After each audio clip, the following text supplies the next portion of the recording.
Subscription کے button کو دبائیے اور ساتھ بیل آئیکن پر کلک کیجیے تاکہ آپ کو تمام ویڈیو فوراً مل سکیں۔ اس ویڈیو پسند آنے کی صورت میں اسے لائک، کمنٹ اور شیئر کرنا مت بھولیں۔ اللہ تبارک و تعالی نے دعائیں قبول کر لیں۔ 2000 تازہ رن گھوڑے بروقت پہنچ گئے، ورنہ یہ خطرہ نظر آ رہا تھا کہ حجاج کے بھیجے ہوئے گھوڑوں سے پہلے داہر کے گھوڑے آ جائیں گے جس پر مسلح سوار ہوں گے۔ 2000 گھوڑوں کے ساتھ بیمار گھوڑوں کا علاج بھی پہنچ گیا۔ سرکے نے بہت سے بیمار گھوڑوں کو بچا لیا۔ محمد بن قاسم نے اس مقام پر قیام ضرورت سے زیادہ لمبا کر دیا۔ حجاج اس کے اس پیغام کا منتظر رہا کہ دریا عبور کر لیا گیا ہے اور داہر کی فوج کے ساتھ جنگ شروع ہو گئی ہے، لیکن کوئی پیغام نہیں آ رہا تھا۔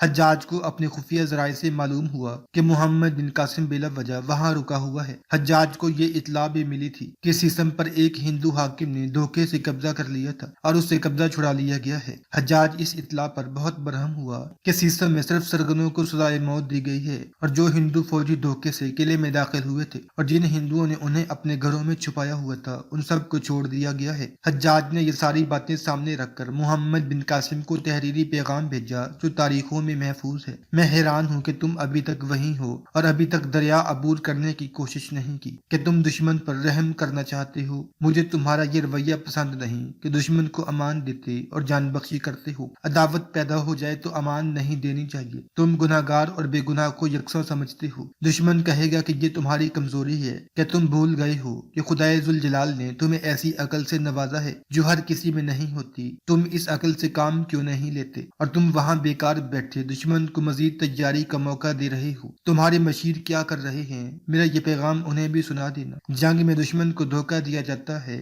ظاہر کچھ اور کر کے کیا کچھ اور جاتا ہے۔ تم وقت ضائع کرتے رہو گے تو جنگ کے اخراجات بڑھتے جائیں گے۔ حکومت اور حکمت عملی کی طرف توجہ دو۔ لشکر کی جرات مندی اور بے خوفی کو نظر انداز نہ کرنا۔ لشکریوں کے حوصلے دور اندیشی اور ظرف کی کشادگی سے مضبوط کرو۔ راست گو رہو، راست گو کا احترام کرو، ثابت قدم رہو اور ذکر الہی اور عبادات دل و جان سے ادا کرو۔ مجھے یہاں بیٹھے دریا سندھ نظر آ رہا ہے۔ دریا بیڑ کے قریب سے عبور کرنا، کیونکہ وہاں دریا تنگ ہے، پانی گہرا تیز ہے، لیکن وہیں سے پار جانا آسان ہوگا۔ کشتیوں کا پل بنا لینا، مقامی لوگوں کو استعمال کرنا، وہ تمہیں کشتیاں اکٹھی کر دیں گے۔ اصل مدد تو اللہ سے مانگنی ہے، اللہ کو اپنے ساتھ سمجھنا۔ جب تم بے خوف ہو کر دریا عبور کرو گے اور حوصلے سے دشمن کو للکارو گے تو وہاں کے لوگوں پر تمہارا روب بیٹھ جائے گا اور وہ دل و جان سے تمہاری اطاعت قبول کریں گے۔ اس پیغام کے ساتھ حجاج نے خلیفہ کا حکم نامہ بھیجا تھا جس کے تحت محمد بن قاسم کو سندھ کا امیر مقرر کیا گیا تھا۔ حجاج نے لکھا تھا کہ اس نے خلیفہ سے یہ حکم نامہ بہت سی باتیں کر کے حاصل کیا ہے۔ تمہیں اب ثابت کرنا ہے کہ تم اس رتبے کے اہل ہو۔ تمہیں آزادی سے حکومت کرنے کا اختیار دیا جا رہا ہے۔ محمد بن قاسم اپنے حالات کو خود ہی بہتر سمجھتا تھا۔ اس نے جاسوسوں کو ہر طرف پھیلا رکھا تھا۔ عرب کے باغی الافی اس سلسلے میں اس کی مدد کر رہے تھے۔ داہر کی فوج دوسرے کنارے پر تھی، وہ ہاتھیوں کی تعداد میں اضافہ کر رہا تھا۔ ہندوستان سے مزید ہاتھی آ رہے تھے۔ اس نے اپنے فوجی حاکموں سے کہا تھا کہ وہ اسی لڑائی کو فیصلہ کن بنائے گا اور اسی میدان میں مسلمانوں کا نام و نشان مٹا کر سندھ کو ہمیشہ کے لیے محفوظ کر دے گا۔ محمد بن قاسم محتاط ہو کر آگے بڑھنا چاہتا تھا۔ حجاج کے پیغام نے اسے گرما دیا۔ وہ حجاج کے ان الفاظ کو برداشت نہ کر سکا کہ تم وہاں بیکار بیٹھے ہو اور وقت ضائع کر رہے ہو۔ میرا چچا ہمیں تیر سمجھتا ہے، محمد بن قاسم نے اپنے سالاروں اور مشیروں سے کہا۔ وہ ہمیں کمانوں میں ڈال کر چھوڑنا چاہتا ہے۔ تیر کو کچھ پتہ نہیں ہوتا کہ اس نے کہاں گرنا یا کس کے جسم میں اترنا ہے۔ تیر میں عقل نہیں ہوتی کہ دشمن کو اپنے راستے سے ہٹا ہوا دیکھ کر اپنا رخ کس طرف پھیر لے۔ ہمیں سوچ سمجھ کر چلنا چاہیے۔ اس نے سالاروں کو بتانا شروع کر دیا کہ پیش قدمی کس طرح کرنی ہے۔ اس نے حسب معمول سالاروں اور مشیروں سے مشورے طلب کیے۔ کچھ وقت کے بحث و مباحثے کے بعد دریا پار کرنے کا منصوبہ تیار ہو گیا۔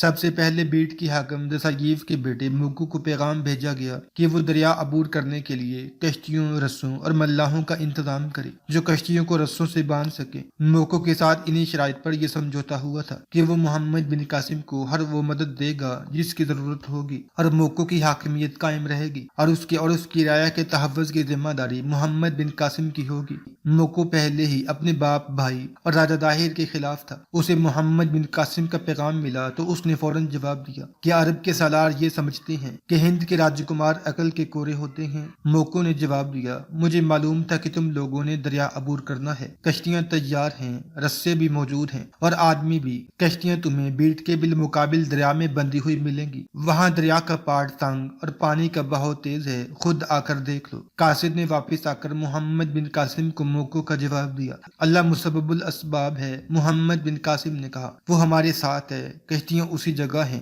جہاں سے حجاج نے لکھا ہے کہ دریا عبور کیا جائے۔ آج ہی رات کشتیوں کو رسوں سے باندھ دیا جائے۔ موکو کو اطلاع بھیج دو کہ میں آج رات وہاں آؤں گا۔ رات کو محمد بن قاسم اپنے سالاروں کے ساتھ اس مقام پر پہنچ گیا جہاں کشتیاں رکھی گئی تھیں۔ وہ اپنے ساتھ ایسے آدمی لے گیا تھا جو کشتیوں کا پل باندھنے کا تجربہ رکھتے تھے۔ موکو بہت سے آدمیوں کے ساتھ وہاں پہلے سے موجود تھا۔ بڑے موٹے اور مضبوط رسے بھی لائے گئے تھے۔ تمام کشتیاں چھوٹی تھیں اور ان کے کنارے اونچے نہیں تھے۔ فتح البلدان اور چچ نامہ میں کشتیوں کے پل کی جو تفصیل دی گئی ہے وہ اس طرح ہے۔ وہاں دریا زیادہ تنگ اور اس وجہ سے پانی گہرا اور بہاؤ تیز تھا۔ پانی کی تنگی کا فائدہ یہ تھا کہ پل لمبا نہیں بنانا پڑتا تھا، اور نقصان یہ تھا کہ اتنے بہاؤ میں جس میں لہریں بھی اٹھ رہی تھی، کشتیوں کو سنبھالنا اور باندھنا بہت مشکل تھا۔ آخر عربوں کے دماغ نے ایک طریقہ سوچ لیا۔ چند ایک ملاحوں کو ایک کشتی میں دوسرے کنارے پر بھیج دیا گیا۔ کشتیوں کو رسوں سے اس طرح باندھا گیا کہ دریا کی چوڑائی کا اندازہ کر کے دیکھا گیا کہ اس کنارے سے اس کنارے تک کتنی کشتیاں کافی ہوں گی۔ اتنی کشتیوں کو خشکی پر پہلو ب پہلو رکھ کر انہیں دونوں طرف سے رسوں سے باندھ دیا گیا۔ پہلی اور آخری کشتی سے آگے رسوں کو لمبا رکھا گیا تھا۔ کشتیوں کی اس بندھی ہوئی قطار کو بے شمار آدمیوں نے مل کر دھکیلا اور دریا میں اس طرح ڈال دیا کہ کشتیاں کنارے کے ساتھ رہیں۔ اس طرف جو رسے لمبے رکھے گئے تھے وہ بڑے لمبے اور موٹے کیلوں کے ساتھ باندھ دیے گئے تھے۔ یہ کیل تقریباً 1-1 فٹ قطر کے تھے۔ ان کا زیادہ تر حصہ زمین میں گاڑ دیا گیا تھا۔ ایسے 2 کیل ان ملاحوں کے ساتھ دوسرے کنارے پر بھیج دیے گئے تھے جو پار چلے گئے تھے۔ ادھر رسے باندھ کر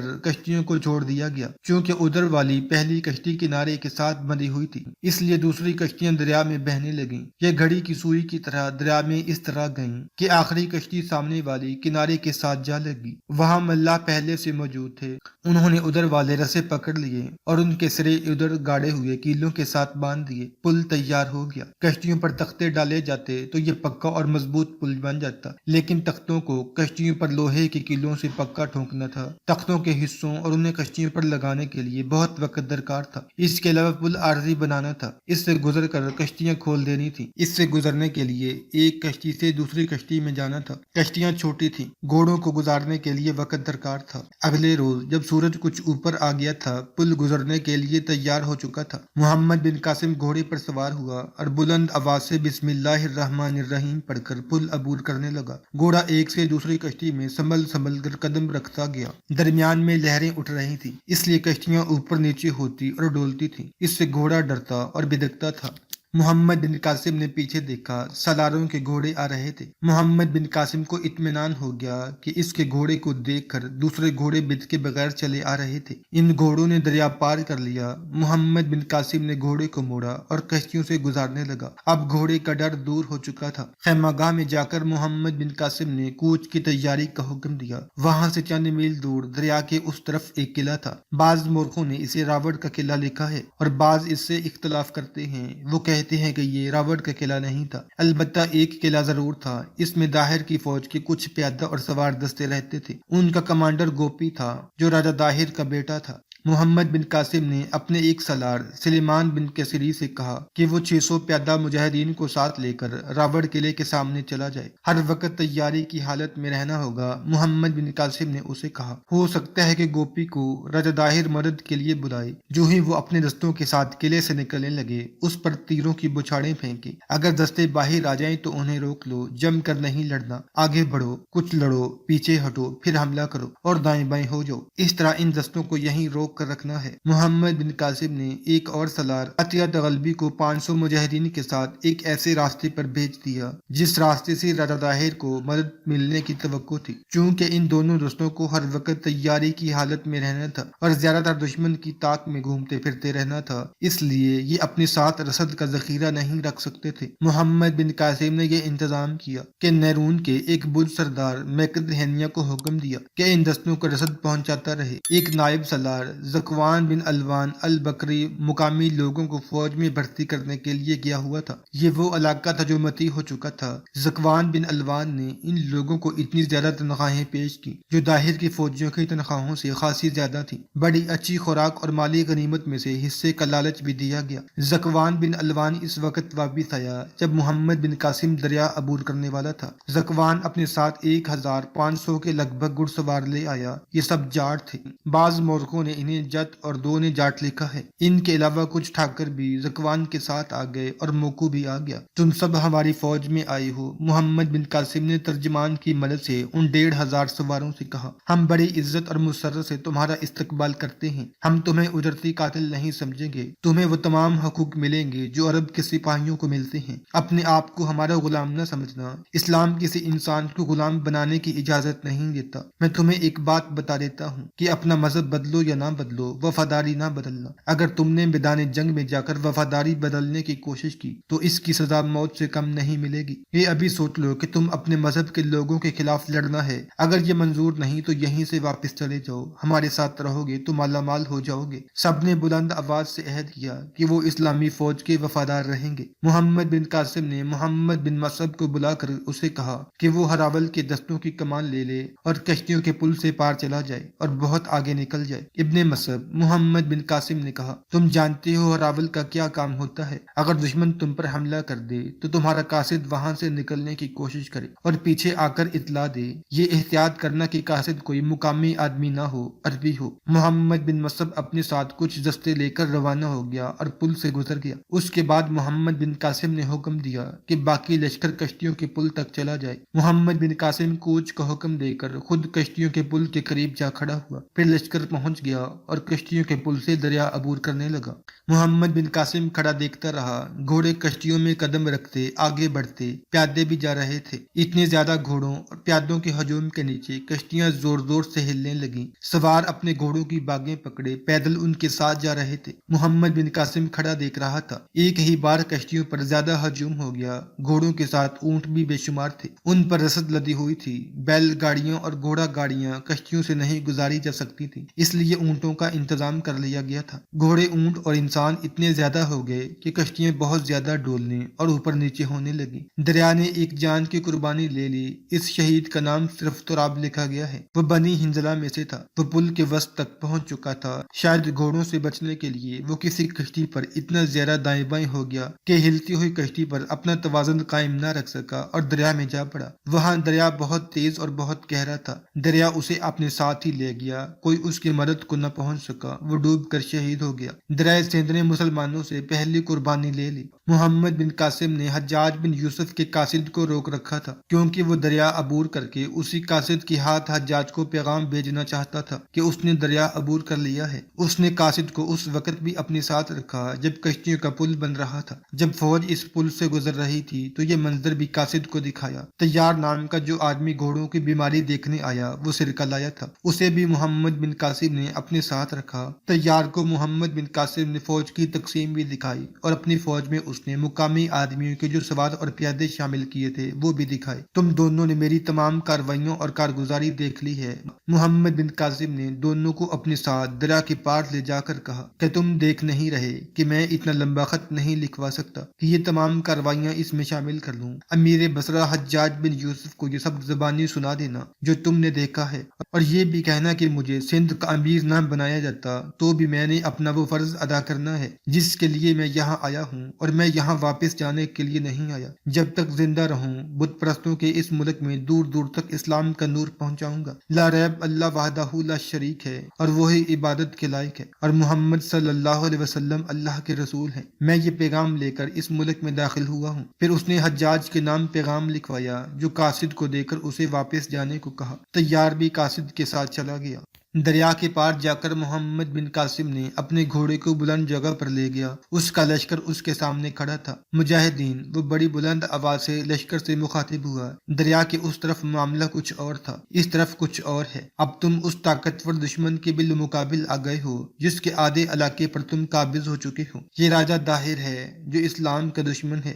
اس نے 500 عربی مسلمانوں کو یہاں پناہ دے کر انہیں عربوں کے خلاف استعمال کرنے کی کوشش کئی بار کی ہے۔ اس نے ہمیں ہمیشہ ہمیشہ کے لیے ختم کرنے کے لیے بے انداز جنگی طاقت اکٹھی کر رکھی ہے۔ اس نے کہا تھا کہ ہم جب یہاں تک پہنچیں گے تو ہم تھکے ہوئے ہوں گے، اس لیے یہ ہمیں آسانی سے شکست دے سکے گا کہ تم یہ ثابت کرو گے کہ اس نے جو سوچا تھا وہ ٹھیک تھا۔ نہیں نہیں، لشکر سے شور اٹھا، ہم تھکے ہوئے نہیں ہیں۔ آفرین، محمد بن قاسم نے کہا، تمہارے جسم تھک سکتے ہیں، روحیں ایمان اور جذبے سے تر و تازہ ہیں، لیکن تمہیں معلوم ہونا چاہیے کہ تمہارے سامنے کیا آنے والا ہے۔ اسلام کا یہ دشمن جنگی ہاتھی لا رہا ہے۔ سنا ہے اس نے ہاتھیوں کو کسی طریقے سے بدمست کر رکھا ہے۔ اس کا خیال ہے کہ یہ اسلام کی پیش قدمی کو ہاتھیوں سے روک لے گا۔ نہیں روک سکے گا۔ قادسیہ کی جنگ یاد کرو، آتش پرست بھی ہاتھی لائے تھے، تمہارے باپ دادا نے ان ہاتھیوں کی سونڈیں کاٹ ڈالی تھی۔ وہ ہاتھی بھی اسی ملک کے تھے اور وہ اسی راجہ داہر کے باپ نے بھیجے تھے۔ ہاتھی لگتے خوفناک ہیں، لیکن تمہارے جذبے،